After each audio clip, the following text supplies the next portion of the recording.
Thank you to each of the panelists. That was amazing. My heart is pounding, my brain is whizzing, and I'm very excited. I want to say that as a society, I think we're sick, okay? I think we're sick from social and political isolation, let alone the literal sicknesses that many of us experience. I think we're dealing with physical isolation from consumer citizenship and alienation, a kind of alienation, okay? That's really complex, and that is a very real set of issues that we need to face in our understanding of the next system. So, I deeply support the solidarity economy. I deeply support ideas such as urban housing, residential community land trusts, and cooperatives. And I think that those models get us toward facing the reality of alienation that each of us faces. But I think that we're not necessarily getting to the problem of alienation at the core, where we're not facing that many of us, all of us, have a dearth of play or pleasure, self-awareness, coping skills in our lives, ways of knowing ourselves and therefore others, abilities to work through angst, the kind that Frederick Durkheim was trying to figure out, how do we prevent, the kind of alienation that leads to suicide, right? I'm not trying to pull us to this wild existential level, but at the same time, I'm trying to say, if you were going to talk to your buddies back in your hometown, I think we have to start at the level of sort of this interpersonal, internal violence that each of us experiences, that then we foist out into our various spaces, which then reflect back upon us. So this idea of solidarity towards changing or producing the next system through various means, I think has to be predicated on learning how to thrive together, how to live together, how to rely on each other, and how to love in public. I know Cornel West has coined that, as love in public means, just public policies, but I do not think we have a clue of how to do this. Now, for some people and cultures and societies, they rely on religion to help them understand this. This is one of the puzzles that Durkheim was trying to figure out. He said, well, he is no longer a practicing Jew, and he was raised in the Jewish community, but if you are not going to be relying on a religious community to help you understand how to love and how to be an ethical person in the world, what is going to help you do that? Commercials? What is going to help you figure out how to be in the world, which will provide the impetus toward moving into a solidarity economy? And this is the thing that I want to put on the table for the panelists. I know it's quite a difficult question or comment that I'm putting on. The last time I was in a conversation with Gar, I talked about how we don't have a theory of love in politics or in urban planning or in guerrilla gardening or whatever. We have no theory of love. We don't even understand what it is. Okay, so that's my first point I want to put on the table for us to wrestle with. And then the second one is, I love solidarity economies, and I love this idea of cosmopolitan multiculturalism, okay? But at the same time, there's a lot of fakery. There's a lot of problems with this cosmopolitan multiculturalism that's a phrase that Michael Dumas, a friend of mine at Berkeley, a scholar at Berkeley, has used to denote the reluctance to face the racial liberalism and the racialized state that we not only have inherited, but that we work through. So if we were going to debate the pros and cons of a centralized system, how do we face the reality of the racialized liberalism that we're inheriting? What do we do? Because solidarity economies put forth a certain kind of model of cosmopolitan multiculturalism and sharing and caring is we're going to love our way through it, but that theory of love denies the reality, the inheritance, ignores rather, perhaps. I'm struggling with this because it's baked into our very bureaucracies. And I'll give you one really concrete example of how. In my dissertation, I was looking at community land trusts, and I wanted to understand why the big think tanks and the big foundations eschewed the smaller community land trusts, who happen to coincidentally be populated by people of color. Okay, so I wanted to understand this. Okay, and because the urban community land trust movement is very fascinating to me, so I went back all the way to the first one. The first one was started by Martin Luther King's cousin, Slater King. And how was it started? He and others went to Jerusalem. Why? Because they wanted to study kibbutzim. Why? Because the Jewish National Fund, right, which puts out the blue boxes at many synagogues and Jewish schools throughout the world to collect money to help fund territorial politics in Jerusalem, right? So Slater King, Martin Luther King's cousin, comes back to the United States and he says, boom, what we need to do is adopt this model in the South and start our first Black cooperative farm. And it failed. So none of the National Community Land Trust thinkers and advocates ever talk about this failed CLT. They don't talk about it. Why did it fail? Racial liberalism at the level of governance, right? The Department of Agriculture and the Department of Housing negated loans to this first CLT. In fact, a major lawsuit was recently won. So this story, I offer this story to say that I cannot tell you how excited I am about CLTs and the solidarity community. And at the same time, my research shows that the racism is so deeply baked into our bureaucracies that if we don't face it head on, we will relive Slater King's experience over and over again. Not to be overly cynical. So I would like to ask the panelists to wrestle a little bit with these comments, and then I would like to put out to the audience to submit questions to the panel. Thank you very much. Who would like to start? Thank you. Good questions. So to your first question about how do we work together? How do we, solidarity and love, I believe absolutely that is in our nature. But it can also be really, really hard. So, I wear the other hat. I'm the coordinator of this national network, but I also work on the ground in Springfield, as was mentioned, building this network. So we built on the Evergreen model, but we're much smaller. We don't have a Cleveland Foundation at our heart. So we really had to, just build it by finding allies wherever we could. So we have one cooperative that's been up and running for a little over 2 years. It's an upholstery cooperative, and it's doing well. We have 6 workers right now. It's profitable. My role there, one of my roles there is I do the training, the cooperative management training, and I also do the HR. So when there's a problem, I'm there in the mix, trying to mediate, trying to figure out, trying to do trainings around how to communicate. I tell you, it is tough, right? Because it's tough to work together. We don't know necessarily how to do that very well. We don't learn it, we don't practice it. So you come in a workplace with people that don't have that background, and it's tough. And then you have class and you have racial different cultures clashing and assumptions that are made about each other. It's tough. That's all I can say, really. It's tough, and you have to work at it.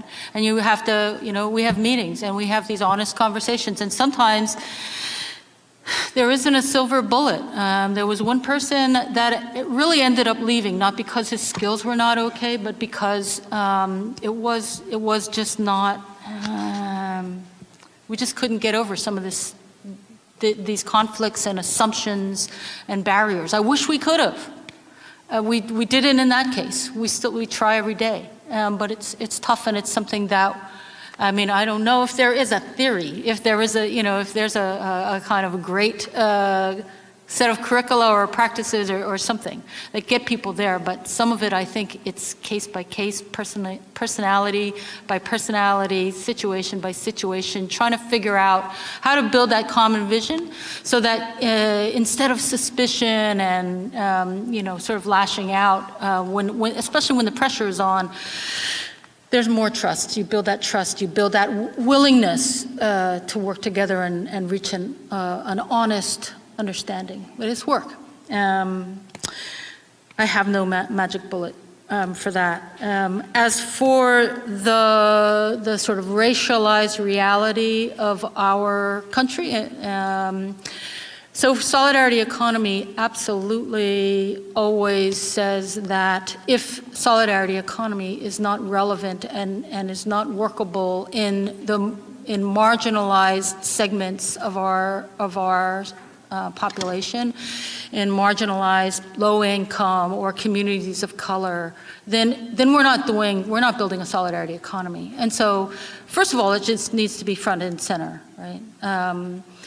And then second of all, in practice, right, you need a real conscious plan and strategy, and you need to talk about it every step of the way to say, how do you make sure that this isn't just blossoming in, white, affluent, well-educated communities? And for many practices, that's what will happen if you aren't conscious and deliberate and strategic. But the good news is there's a lot of solidarity economy practices that are growing up in communities of color and amongst marginalized people. So one of the fastest growing areas of worker co-ops is immigrant women cooperatives, and they're doing very well. The largest worker cooperative is the Cooperative Home Care Associates in the Bronx. Right? Most of the women were at one time or another on some kind of social welfare, mostly women of color. So there is, in many areas, there are very conscious strategies and deliberate initiatives to make sure that the solidarity economy doesn't just end up sort of ghettoized in communities of privilege. So yeah, I think it's an important, really, really important point to keep front and center. Thank you.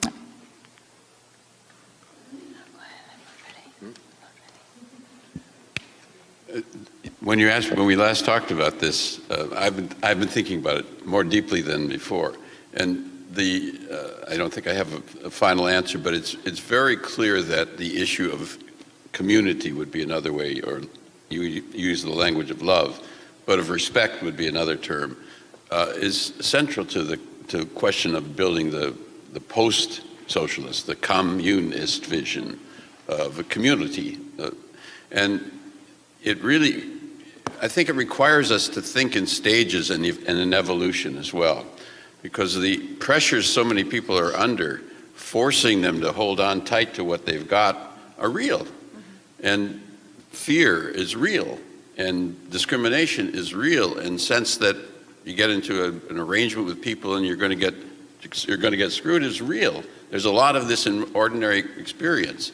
So that the evolution of communal structures, co-ops, for instance, or land trusts, which are very hard to do, because by the time you get to your land trust, the developer's been there before you. As soon as you see, we've seen this in many communities, as soon as you begin to say, how do we stabilize the community, a land trust being one way to get control of the land prices, the developers smell prices and increases faster than you do, and they've got more money to go in. So we're beginning to see experiments that might take that on in some communities, about 140 of them that we've seen, some rural, some urban, that are beginning to try to get ahead of the game. But it's particularly hard because it fragments the community. As soon as those prices go up, bam, you're out of there, and you lose the community, and the fear goes with it. So I think what my way of beginning to think about it is that the slow and agonizing stabilization of communities and the agonizing building of the solidarity economy is part and parcel of the reconstruction of community and of a vision of relationships that is different. And another piece of it, which we never dealt with on the left successfully, the anarchists played with it in a serious way, but they never got to the question of structure, is you can't have community unless there is stability of individual security, meaning liberty. That's never been strong point of the socialist left in structural terms. Now, what are the preconditions of giving people enough stability so they can reach out and love, if you like, or create structures that take risk? And that is a real requirement. The only place we see people who have that is faculty tenure, where you get tenure, you have security. In theory, you could do something with it. Often you just do careerism. Yeah. But it is, or a guaranteed annual income would be another way to give enough stability for individuals so that you can build community. So I'm going to urge that point, that to get community, you need more security for individuals. It's part and parcel of that struggle. Now, I'm talking about design and systemic design and making sure that the conditions of community and liberty are possible.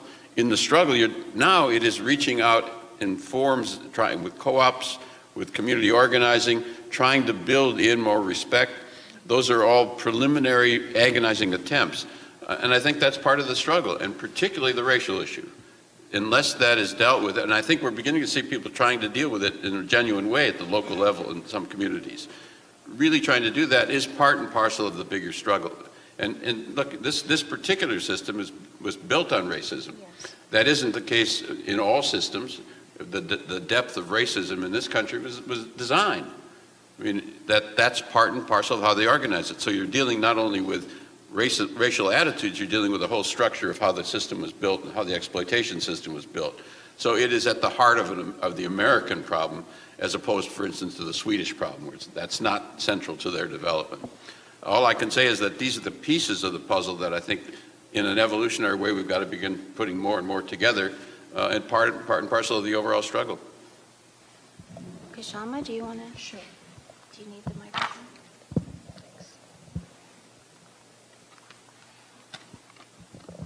First of all, Mia, on your point about alienation, I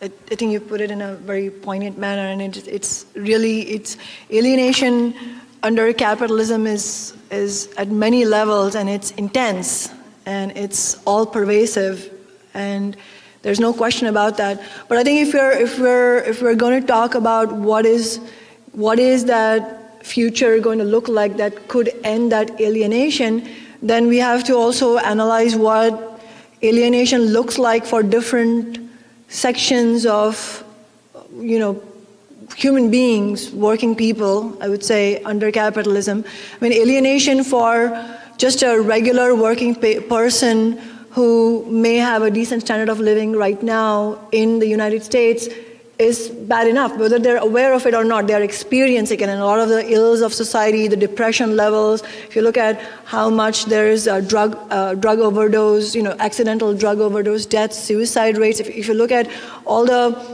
social conditions that people are experiencing, whether they realize it or not, they are all, living the consequences of alienation, and there's no question about it.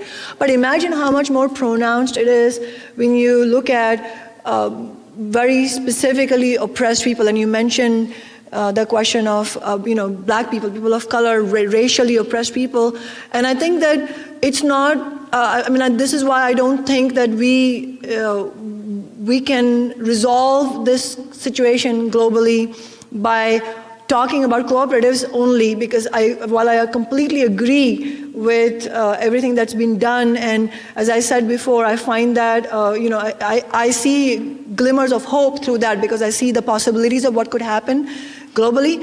But my point is that if we talk about all the people, if our goal is to end oppression for everybody, and I'm assuming that's our goal, then we have to talk about international solidarity, and we have to talk about what life is like for the most oppressed people. And these are not people who are just minority of people in the fringes. I mean, if you look at what Michelle Alexander talked about in the new Jim Crow, she talks about how there are 2 million people incarcerated in the United States today, and that's more people than were under slavery or impacted under Jim Crow, and the vast majority of them are black and brown people, and they never had a chance. If you read especially what Chris Hedges writes, Chris Hedges has visited prisons, he teaches in prisons, he'll talk about how 14-year-old black boys who had nothing to do with a crime that happened, they were just caught up in the system, and there you go, bam, you have a 70-year sentence without any hope of parole. And that has happened to hundreds of thousands of people. That is, I mean, if you want to talk about alienation, that is complete and utter alienation without any hope of resurrection. And so if we are going to talk about that, not to mention the alienation that is being expressed by extremely vast swaths of humanity on every continent, especially the neo-colonial countries, we are talking about billions of people who are experiencing deep oppression under global capitalism. So my question would be, how can we only use the idea of cooperatives and say that let's have an agonizing start towards that without actually including them in the struggle? And I say this, because of material realities. When you talk about the many, as I said, billions of people, these people have nothing. They have nothing to use in order to set up a cooperative. Their only hope is actually to carry out a massive political struggle against the oppressors. And so that has to be a necessary part of what they do. And I would also challenge ourselves in thinking about what is the evolution, what could be the evolution of cooperative, the idea of cooperatives, without attaching to it the idea of political struggle. Just take the example of Whole Foods. I want to give a couple of examples. One is, when in the 60s, 70s, 80s, when the whole question of food became more and more clear to, the middle class people who had access to that knowledge and who could do something about it, they set up for organic food co-ops. That was the origin of organic food, the whole organic food revolution in the United States, to those who have access to it and who can afford it. But what happened even there, when those food co-ops that were set up by community people who didn't want to make profits, they just thought it was a good idea to give clean, healthy food access to people who could afford it, those co-ops did not remain co-ops. They got sort of eaten up by Whole Foods. I mentioned Whole Foods because there was one, big example of corporate sort of taking over of an idea that worked. And so what I would posit is that, one, if we want these ideas to work for all of humanity, then they have to be expanded to a large scale. But there are barriers to expanding it because there are material barriers. When people have nothing, what are they going to set up cooperatives with? And secondly, if they do, in fact, if those ideas do become successful, they become more dangerous to capitalism, because capitalism is not going to allow, capitalist class is not going to allow great examples of worker cooperative without any profit making to succeed without challenging it. So now, if you look at the biggest purveyors of so-called organic food, it's not even Whole Foods, it's Kraft Foods, Walmart, the most giant corporations who are not only purveyors of this so-called organic food, they are purveyors of the worst standards of living and the worst kinds of oppression for women and people of color. Look at the living standards of people who work at Walmart. How are we going to resolve these large questions without talking about a political struggle? And the other point I would add to this discussion is also that, I personally would like to be the harbinger. I would like to bring a message of hope, meaning it is possible to harness the technology and the wealth of society, which is immense,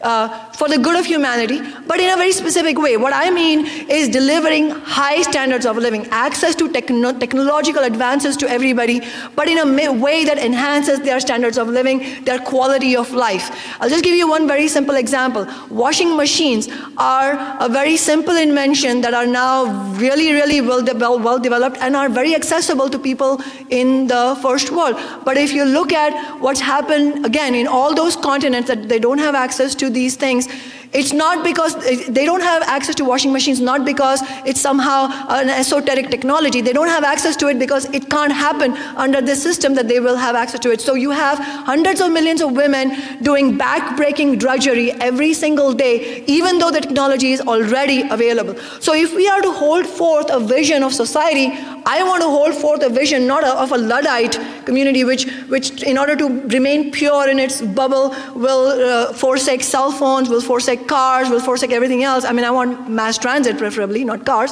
but you know, that's still technology. But how are we going to do it? How can I be a member of a cooperative when I have a cell phone which I know can only be manufactured with deep oppression and exploitation of people in Africa? I mean, if we're going to resolve all those questions, then I think this is a great starting point. But at the end of the day, without international mass movements and political struggle against the power brokers, we're not going to really move to that direction. I just want to add just a short comment. So we talk about resist and build. Solidarity economy absolutely embraces, believes in, makes common cause with, sees as part of it building resistance, building movement. So it's not an either or. Absolutely, solidarity economy recognizes the importance of everything that you say.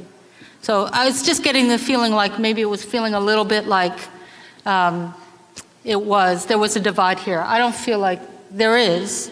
On the other hand, I think that political struggles that are struggling against the powers that be, that also aren't clear about what is the alternative, is also not as strong as when you marry the two. And so solidarity economy, while believing in both, that you need both legs, the resist and the build, right? Solidarity economy is definitely stronger on focusing on the build because we see that the left in the US has been very strong in the resist, right? Very strong in the resist. We have a really good sense of what's wrong with capitalism. We have a really strong sense of all the evils of capitalism, corporations, et cetera, et cetera, et cetera, et cetera, right? We know that. That battle has been going on fiercely for a long, long, long, long time.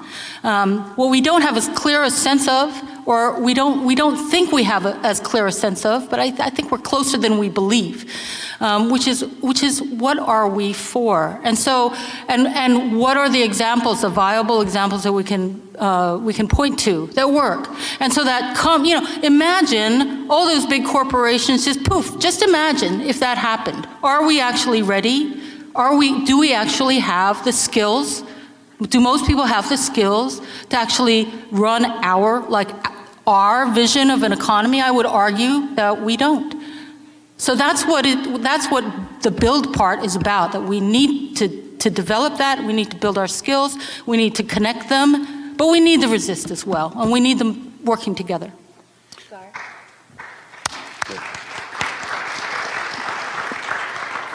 So I think the conversation getting even more rich and really important issues are being put on the table. So I want to speak to some of the global questions, and the best way for me to speak about it is that I'm older than I look. Many years ago, I worked in the U.S. Senate for the leading environmental senator, Gaylord Nelson, the founder of Earth Day. And for a while, and I was there during the Gulf of Tonkin when the Johnson administration ruthlessly put a lie before the country and then invaded Vietnam on the basis of that piece of dishonesty. And we fought it. For a very brief period, 1 year, I was in the State Department. And what I witnessed there were very good young and older people trying to do things to help, quote, the third world. And they'd come up with actually very good programs. And by the time the stuff hit the ground, the corporations had ripped it to shreds and turned it into just another way to support corporate exploitation.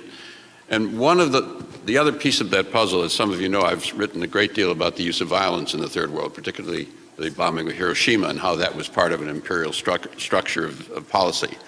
My lesson from that is what we Americans can do most of all is to change this system to get off the backs of other people as a precondition of the mass global struggle. And that if we don't do that, what we'll see is more war, more exploitation, more use, more support of corporate investment abroad. And that is the place where our highest leverage is to alter the structures in this system that are destroying possibilities around the world. So that, I think, is our part. That's my own view of our biggest part of the struggle globally. Thank you. Yep. Let's take some questions from the audience. We have 15 minutes for this. Thank you. Thank you, everybody. I want to go back to something that actually is a theme that's going throughout, and it actually includes Professor White, which is the city. The city as a space for both possibility, but also a space of struggle. You mentioned Cleveland, and unfortunately what comes to mind around Cleveland right now is the $6 million that the Cleveland city is now going to have to pay out to Tamir Rice's family for the shooting of Tamir Rice. This is the settlement that has just been paid by the city of Cleveland. So under the neoliberal market understanding, right, that also includes a policing structure, the city is a really key point where a lot of this turns around, and how the various tentacles, if I want to call them that, of the neoliberal system that we're trying to think beyond are acting in concert and against one another, right? So my question goes back to trying to reclaim hope in the city, right, as something that's been mentioned a couple of times. And I go to an urban planner and thinker and poet, June Jordan, who always said that the city is where diversity rubs up against each other, right? June Jordan was a poet, an African-American poet, teacher, architect, brilliant mind. Again, San Francisco is where she passed away. But my question goes back to, if we think about diversity, or we think about the kind of tensions around that we have, are there other alternatives more than just saying we need more multiculturalism?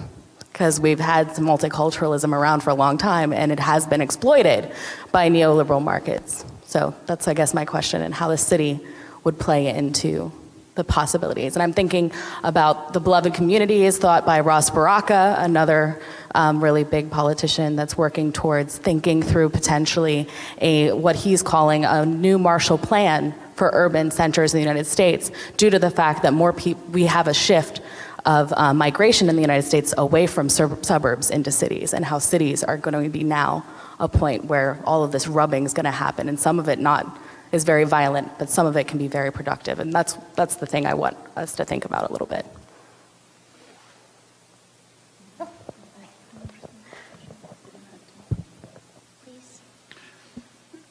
Well, you know, the cities are where the people are, period. I mean, that's not, obviously there are parts of the country where that's not the rural areas, but the concentrations of the population are in the cities. So that's where a lot of the struggle has to be. And what I think we're seeing is attempts, I mean, there's attempts to take on the ruthless police problem, primitive attempts, but beginning attempts to take that on. Black Lives Matter was the leading example of that. There are real attempts to begin to build different institutions from the bottom up. The community ownership, the worker ownership, the land trust, these are all experiments in trying to build some forms of structural solidarity, some forms. And we're in the prehistory, we're not in the history of it. We're building these fragments that we begin to give ideas and more sophistication, trial and error, failures, planning systems like the one where you've got these universities and hospitals that can't leave. They're anchored. And they've got a lot of public money. How do you get that money into supporting different change in the community? That's a political problem, political and an organizing problem. But these are all preliminaries in a sense. So I see the struggle, and I think that's where a lot of people are focused, because that's where the action is. So I see that as really, really interesting. One of the things, I was talking to someone from Sonoma recently, and I've been talking about structure primarily, trying to socialize structures, land trusts, worker-owned co-ops, different forms of transforming and bringing a new idea into being in fragmentary forms. We was talking about starting at the community organizing end. In a community where there was a possibility of building more solidarity over time, he suggested. and using that as the base to return to structure. Because it wasn't structural, it's primarily organizational, cultural, small business, et cetera, but trying to use that as the base of organizing structure, ownership structures, and moving up. So I think that's the developmental period in which we're working, and also at the national level when the big crises hit their possibilities. I don't think we're further than that, except there's a political struggle opening up. There's a movement opening up, beginning in the political realm per se, beginning to demand things per se. So these things, I think, have to come together, the experimentation, the model, the theory, and the struggle part. That's where we are. We're no further.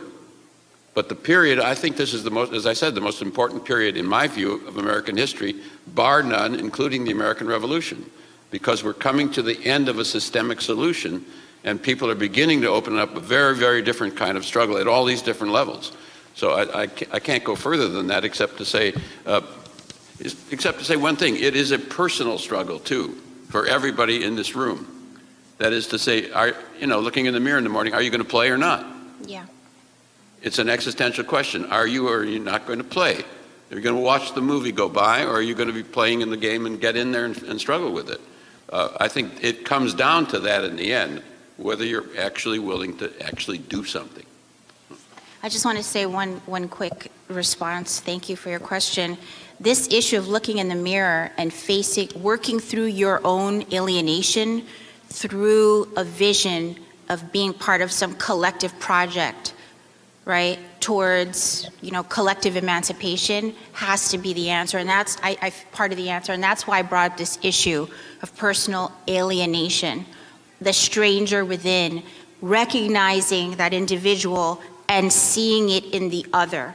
In this case, that was brought up to Tamir Rice. I'm glad you brought this up because this deeply pisses me off. And the next system or series of systems has to deal with the issue of reparations. Now, when I say reparations, all of these solidarity economies are structural, smaller, experimental, jazz-oriented versions of structural reparations. But the issue with Tamir, right, and his murder is that we're paying off his family, which is a capitalist model, right, for his life. So this is biopolitics at its core, right? This individual child was murdered, we pay him off, and then that's it, right? So this is sort of the challenge with reparations, right? Of course his family should receive something, right? But then what else? What else? What structurally is left besides case law? I'm talking about what else is left that contributes to collective emancipation and beyond the $6 million, which is a capitalist model of trying to say, here, now shut up. And it just deeply pains me, this issue. Clyde Woods, the late Clyde Woods, who was in the Black Studies Department before I joined the Black Studies Department, developed this idea of a blues epistemology. What if we use a blues epistemology, way of knowing epistemology, way of understanding what we're struggling with, okay? If we develop a blues epistemology to understand what is the next system through the issue of Tamir Rice, right? Or through the reality that in India, there are cooperative type or collective sharing, informal collective sharing, but people are still struggling and being dispossessed, right? And moved and displaced, right? It's real. Where is the militant political education? Where is it? What if all of us saw each other as lobbyists for militant political education? And we went into elementary schools and worked with public school teachers as lobbyists for militant political education. Right? And we saw that as a cooperative. Sorry, I just started going off on. Next questions. Next question. You have this one and then over there in the back. I have a question for Mr. Alperovitz. As you know, in some of the major corporations in Germany, half of the board of directors are actually workers in the corporation.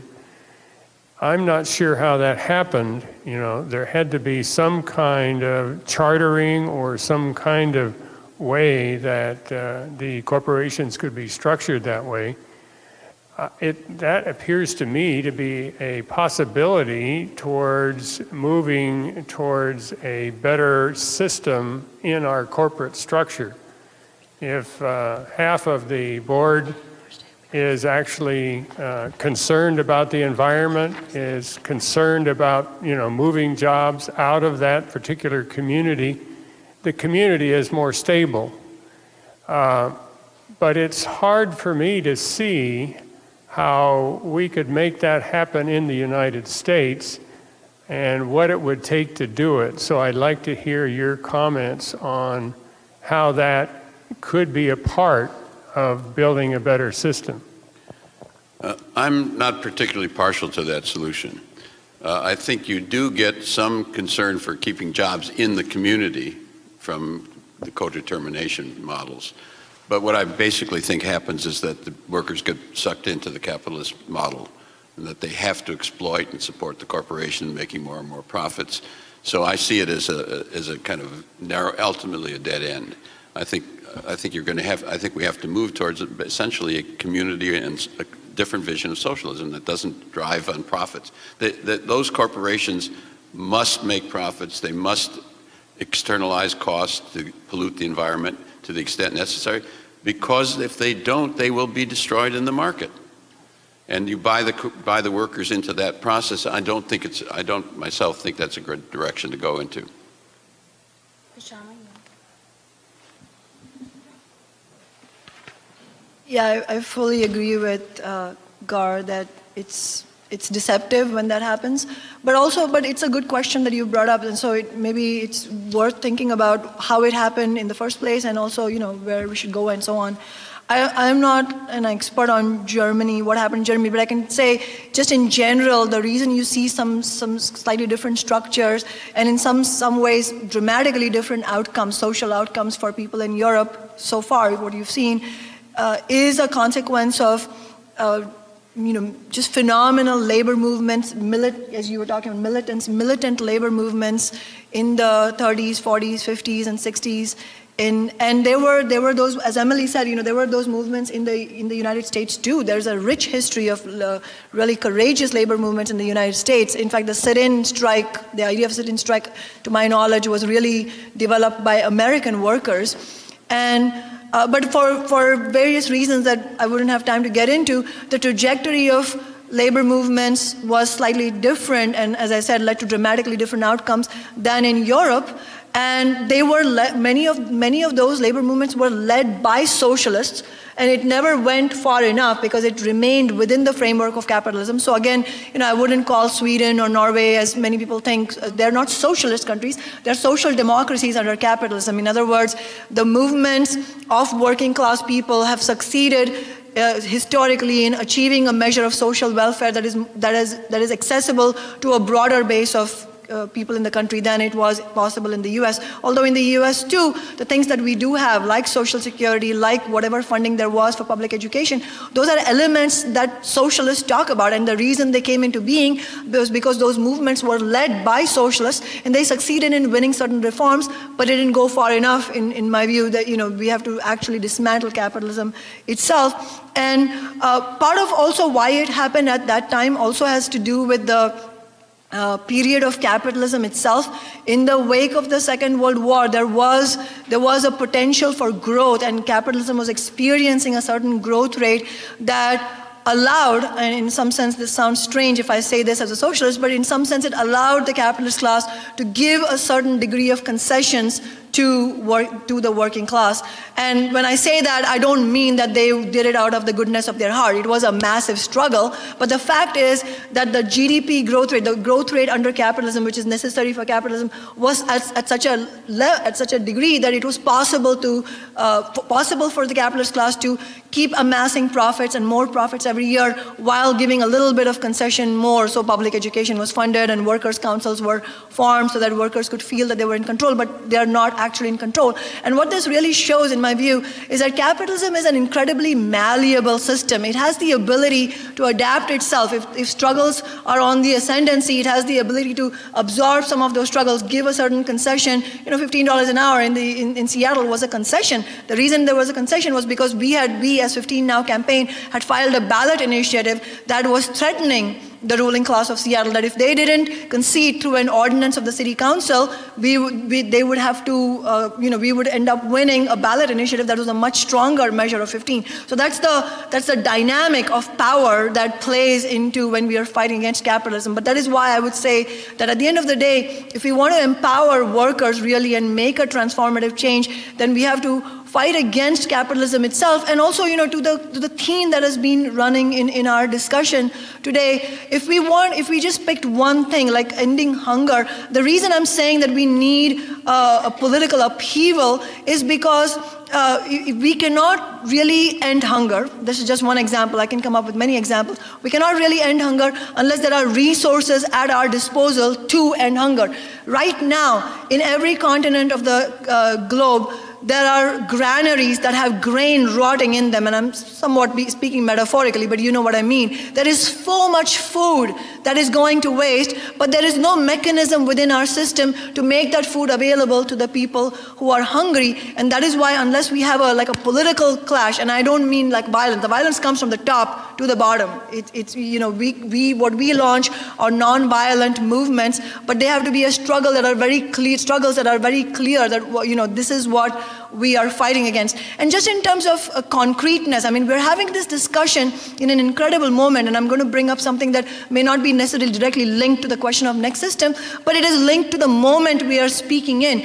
At this moment, it is very likely that Hillary Clinton will become the nominee of she is the presumptive nominee. Bernie Sanders, despite the fact that tens of millions of people in the heartland of America are responding to his call for a political revolution, is not going to be the nominee. And that the reason is not because he does not have the mandate of voters. The problem is that he's running with a party that does not support him. The reason I won is that my party supports me and fought for me. It's a very simple, but very important contradiction to point out. So I would say, just lastly, sorry that I'm going on, but just a very important point is that at this moment, concretely, the question that stares us in the face is, all this momentum, all these young people who have become politicized and radicalized for the first time in their lives, where are they going to go? What is the political home for this new ferment that has started? We have to talk about this concretely. And so I would say, from our end, from Socialist Alternative, the political organization I belong to, I'm not a free-floating activist. It's important to be organized in an organization. And through Socialist Alternative, we launched Movement for Bernie, which called for the Million Student March, which, as you know, was highly successful, and you had the biggest success here. We have launched a petition urging Bernie to run all the way through November as an independent if necessary. And we're also talking about the need for an independent party of the 99%. I have no illusions. We have no illusion that this will happen in one day. But it's a question, as Gar and Emily and others were saying, it's a question of direction. So concretely, what is the direction that we can talk about at this moment while we are discussing what the next system should look like? I think that not losing that momentum, not letting it just dissipate into demoralization and maybe I was involved in my campus, but now I'm going to focus on my career. If we want to avoid that and have young people continue to be politicized and radicalized, then there have to be concrete avenues like that. So I would urge you all to go to movementforbernie.org and sign the petition so that we already have 15,000 signatures. I don't think Bernie is going to run as an independent. That's not the point. The point is getting a dialogue started with the millions of people who have come alive through this campaign. Are there any ending comments you would like to make? I guess what I would say is that to make this change, to make this transformation, we need to think about building an ecosystem. And it takes all parts. So it is that resist and build. I think that there's good work going on in all these levels. And we should recognize each other as being part of the same project of transformation. and sometimes there's a little tendency to expect everybody to be working on the same thing. But I think in an ecosystem, you do need to have different groups occupying different niches and working together, and creating that ecosystem is sort of where we're at, right? The work is going on, but understanding that there are different niches and then building it in a way that it's actually working together is the real challenge. And with that, we've gone over a little bit, but please help me in thanking this amazing panel.